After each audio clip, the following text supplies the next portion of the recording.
One thing this entire cast has, they're phenomenal dancers. But can they act? That's the question. What is up, Netflix fans? Welcome back to the channel. If you look on Netflix right now in the top 10, you'll see Tiny Pretty Things. I know I'm a bit late with my review, but I do want to talk about it because I was able to sit down and watch all 10 episodes. This is a spoiler-free review. I'm just going to give you guys my thoughts, and I need you in the comments down below. Are you enjoying this show? Are you a fan?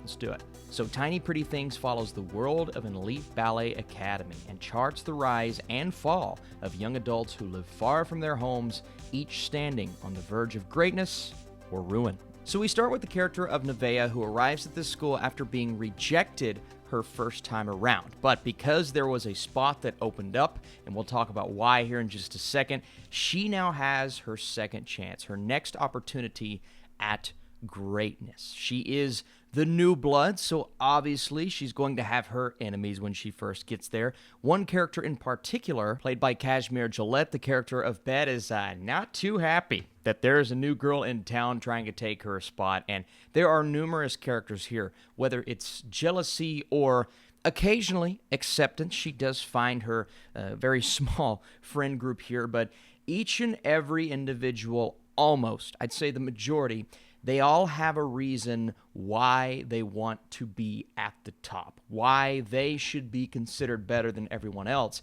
And that makes this mystery, at the beginning at least, a bit more interesting because one of our characters, who does a bit of the narration here, was actually pushed off of a roof at the beginning of a show, and she is currently in a coma. Now, this is very intriguing. I was excited to see how this was going to play out.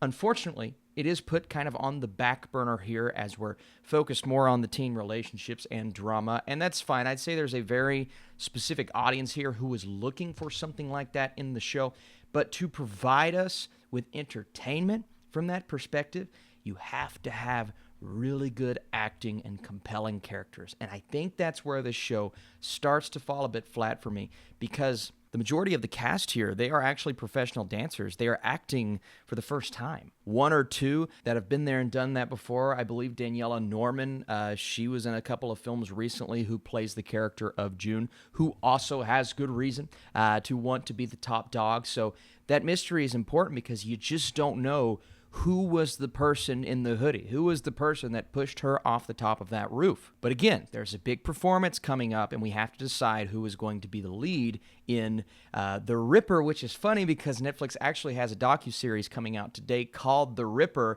and that's kind of the story that they're telling on stage. I just thought that was a nice coincidence. But in terms of where this goes, I think the main issue for me here is the focus. We're really not focused on what is most important through, I'd say, 80% of the show. The majority of the show is dealing and focused on things that we've seen countless times in countless Netflix series, but it's all done by actors who are maybe doing it for the first time, therefore they're not as good as what they could be. I think the direction falls a bit short here as well, and I just wasn't buying a lot of these relationships. And again, this is a world, ballet, that I am unfamiliar with, so I'm not sure how this relates to real life, but there are a lot of really overwhelming characters, mean characters, who are willing to do whatever it takes, doesn't matter, to be the best. And same with the parents. There's one character, her mother is just constantly and consistently degrading her because she's not the best, and she's willing to do whatever it takes to be the best. And because of that, that character has that same mentality, which, for the sake of the show, I guess is interesting because you don't know if she could have been the one to push her off the roof. But if you look at it from a real-life standpoint, a lot of these characters are constantly beaten and broken, and it's just not a fun thing to watch, and they're always harassing each other. There's one character who gains just a little bit of weight. At that point, he's not good enough. There's another character who is just all over his students, every little, and I get it. I'm sure that's how it has to be because every performance has to be perfect, but it's almost too much to watch at a point, and I wasn't necessarily enjoying myself. I was getting frustrated, and I'm sure those were the intentions from the show. But again, all of these other things are taking away from what made this show interesting in the first place, and that's the mystery. I wanted to know more about that. And it comes back around full circle in the final few episodes. And there are shocking moments. There are secrets that are revealed. I'm sure you're going to see that in a promo. But there wasn't much meat to the story. Most of the time, it's more about the execution of the journey than it is the end goal. And the journey just wasn't really there for me because there's a lack of focus. And our main character, Nevaeh, she starts out as this innocent character who is trying to find her way and find someone who she can at least talk to, who's not going to treat her horribly. And then all of a sudden, she becomes this headstrong character who is, kind of snapping back. And that's fine, but I needed a bit of progression there. There's not a lot of character progression to get us from point A to point B. That middle ground, it's almost like it doesn't exist. And these are the issues that slowly build up over time. And by the time you get into the 10th episode, once I finally got there, it took me a couple of days, I was just, I was a bit disappointed with how we got there. It's also a very sex-heavy and sexual show in general, which is absolutely fine, but there are plot points that kind of push us away from certain ideas. I'm trying to tiptoe around spoilers, yet we're also seeing all of these very sexual moments between these characters. They're kind of contradicting themselves in terms of the message, so I didn't really understand where that was coming from. It does feel like, I've seen some people say, it feels like Pretty Little Liars, and I get that, but even Pretty Little Liars, at least you had actors who have done it before, right? And I'm not blaming anyone who was a part of this show. They did great. And the performances themselves, the actual ballet, it was awesome. It was phenomenal. And it was actually really well filmed as well. So I enjoyed those moments, but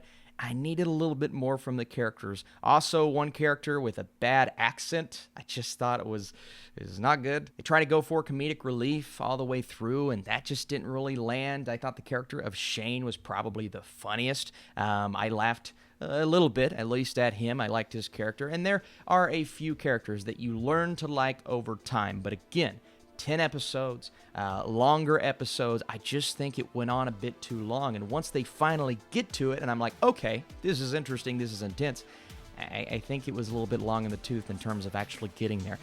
So I need you in the comments down below. Listen, if you disagree with me, that is absolutely fine. Tell me why you enjoyed Tiny Pretty Things, and I need you guys in the comments below. If you enjoy these Netflix reviews and you want to leave this vid a thumbs up, that would be awesome. My score, I'm going to go with 40%. I think Tiny Pretty Things is a bit of a missed opportunity. Could have been better for sure, but it wasn't the worst thing I've seen on Netflix. So thank you guys so much for watching. Stay tuned. Lots of reviews tomorrow. I'm reviewing the brand new Pixar film Soul. I can't wait to talk about that. You guys are the best. I'll see you later.